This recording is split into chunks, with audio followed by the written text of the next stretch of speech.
So today we're going to be talking about the differences between pancakes and crepes from the perspective of fluid dynamics. First, you're obviously going to need to start with an egg beater or hand mixer, but I don't have that. Instead, I have a cordless drill. So now that we have some pancake batter, we're going to splash some in a pan and it starts tumbling all over itself. Most people have made pancakes before. I hadn't before this. So you don't actually have to tilt the pan to make the pancake batter go everywhere. It just sort of cascades over itself and spreads out on its own. I needed to practice flipping a pancake. I hadn't flipped a pancake before, so I used this tiny one. But I will successfully flip this tiny pancake and continue to tell you about how a pancake is actually more similar than you think to an avalanche. Ta-da, I flipped the tiny pancake. So, how is a pancake similar to an avalanche? Well, they're at their core... Oops. They're at their core, it's okay, I fixed it. They are at their core both fundamentally gravity current problems. As we said before, pancakes sort of tumble all over themselves and propagate outwards. This is because there are tiny differences in the densities of a pancake batter. I say tiny differences, but for the pancake batter, they're actually pretty immense. You can see all of these air bubbles, and they are obviously much less dense than the flour and other ingredients that are in the batter.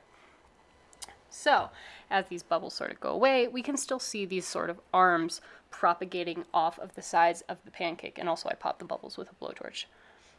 So, this is fundamentally different from how one makes a crepe. Again, with the pancake, you didn't actually have to tilt it around. It's spread out on its own. And we can also see how it's risen by itself. This is because the rising agents in pancake batter allow for these immense density differences to occur, enabling it to tumble all over itself in a gravity current. And also, I ate the tiny pancake. It was really good. And yeah, I put more maple syrup on after this. Maple syrup also has incredible viscous properties, but now we're talking about the viscous properties of crepes. So we're going to start off with the same process. We're going to start making crepe batter, but crepe batter, unlike pancake batter, does not have any rising agents in it. So it is not going to be able to tumble all over itself in the same way that pancake batter will. Here we see that once it hits the pan, it kind of stops spreading, and instead I have to tilt the pan to let the batter move around and propagate. You can even see where the batter starts tumbling over itself more in a line.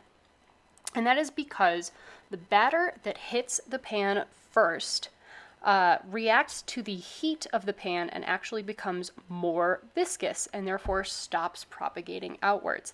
Instead, it's the batter on top that has to move on top of the batter that's already touched the pan.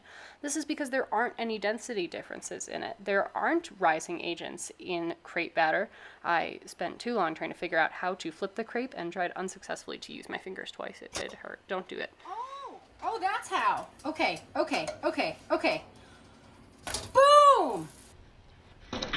Boom!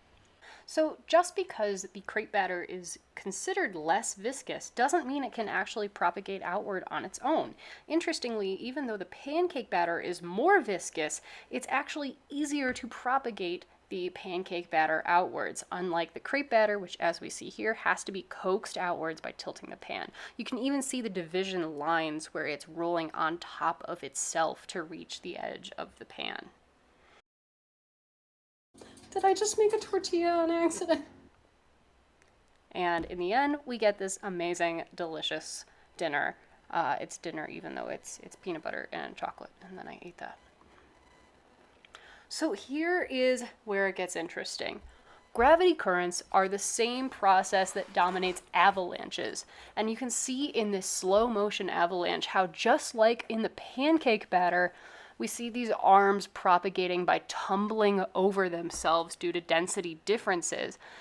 In the pancake batter, it's because of air versus denser ingredients, and in the avalanche, it's due to snow, ice, boulders, dirt, etc.